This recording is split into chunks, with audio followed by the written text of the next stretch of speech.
Bismillahirrahmanirrahim. Assalamualaikum warahmatullahi wabarakatuh. Perkenalkan, nama saya Anggri Lestari, program studi Perbankan Syariah 6, semester 4. Saya akan menjelaskan mengenai biografi tokoh ekonomi Islam, yaitu Abu Hanifah.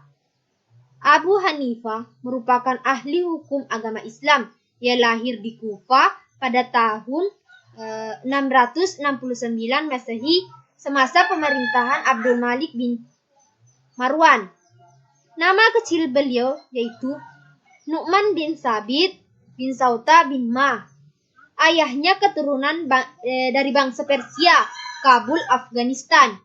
Tetapi sebelum beliau dilahirkan, ayahnya pindah ke Kufah.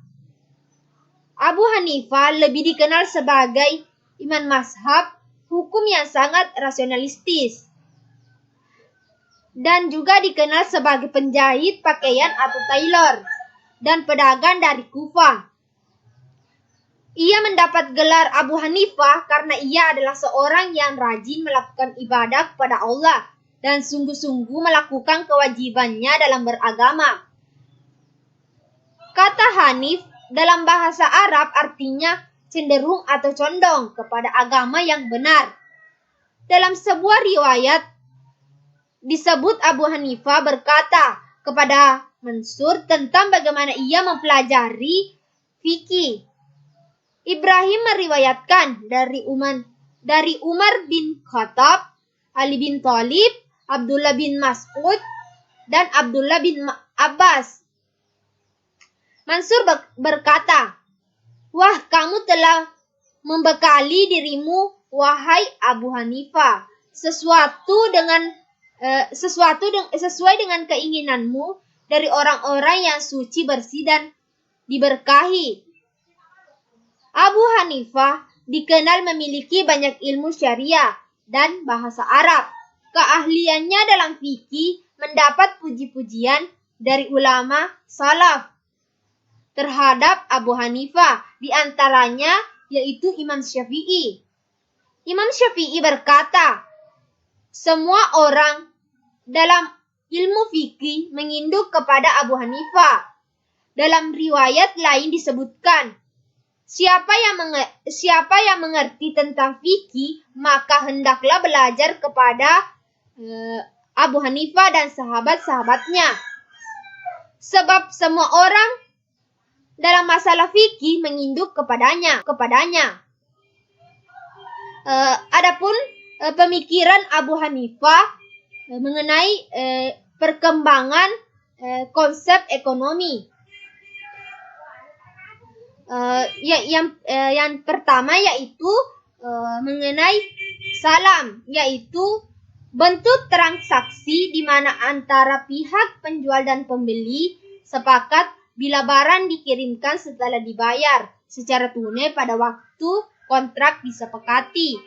Abu Hanifah mengkritisi prosedur kontrak tersebut yang cenderung mengarah kepada perselisihan antara yang memesan barang dengan cara membayar terlebih dahulu dengan orang yang membelikan barang.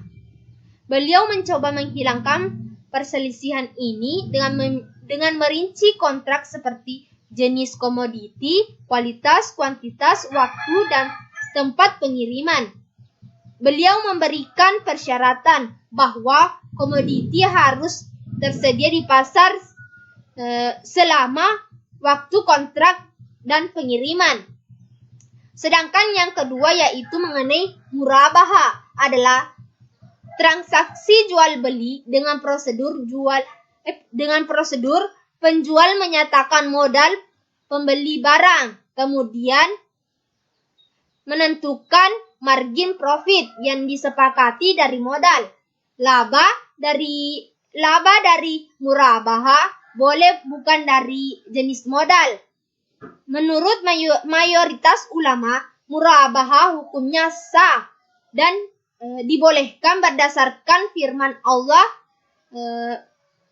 dalam Al-Baqarah ayat 250 75 yang artinya, dan Allah menghalalkan jual beli dan mengharamkan riba. Sedangkan yang ketiga yaitu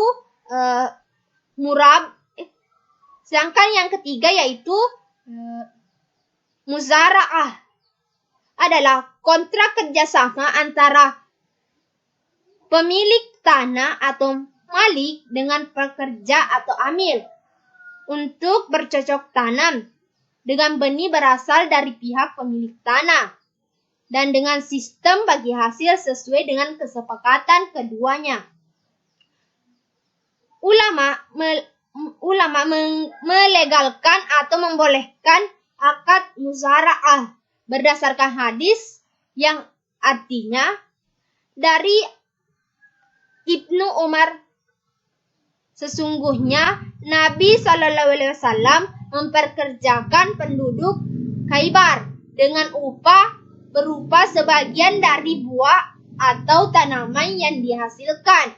Hadis riwayat Al-Bukhari. Berdasarkan penjelasan tersebut, dapat disimpulkan bahwa pemikiran Abu Hanifah tentang akad salam dan murabahah dapat dibenarkan karena sesuai dengan kaidah fikih yang mengatakan pada dasarnya semua bentuk muamalah boleh dilakukan kecuali ada dalil yang mengharamkannya. Tetapi dalam akad muzara'ah tidak dijelaskan mengenai kerugian suatu lahan yang tidak menghasilkan sesuatu. Jika yang dilakukan Abu Hanifah untuk melindungi orang lemah yang gagal memanfaatkan tanah agar tidak terlilit hutang dapat direalisasikan selama pemilik tanah atau malik diridhoi sesuai dengan firman Allah Subhanahu wa taala dalam Quran surah Al-Maidah ayat 2 yang artinya, dan tolong menolonglah dalam mengerjakan kebajikan. Dan selanjutnya yaitu menjelang akhir hidupnya Abu Hanifah dipenjara oleh Khalifah Abbasiyah Abu Ja'far Al-Mansur karena menolak menerima jabatan sebagai qadlah atau hakim kerajaan Abbasiyah. Namun pendapat lain dia dimasukkan ke sel karena diduga mendukung Saidiyah, sebuah faksi dari mazhab Syariah yang begitu sering menentang dinasti Abbasiyah. Dan selanjutnya yaitu Abu Hanifah meninggal pada tahun 150-ha, tahun di masa Imam Syafi'i lahir. Beliau dimakamkan di pemakaman umum Kaisarah. Ikut meninggalkan beberapa karya tulis antara lain Al-Makarif fi Al-Fiqi, Al-Musnada, sebuah hadis yang dikumpulkan oleh murid-muridnya. Itulah tadi pemaparan mengenai Abu Hanifah, tokoh ekonomi Islam. Lebih dan kurangnya mohon maafkan. Assalamualaikum warahmatullahi wabarakatuh.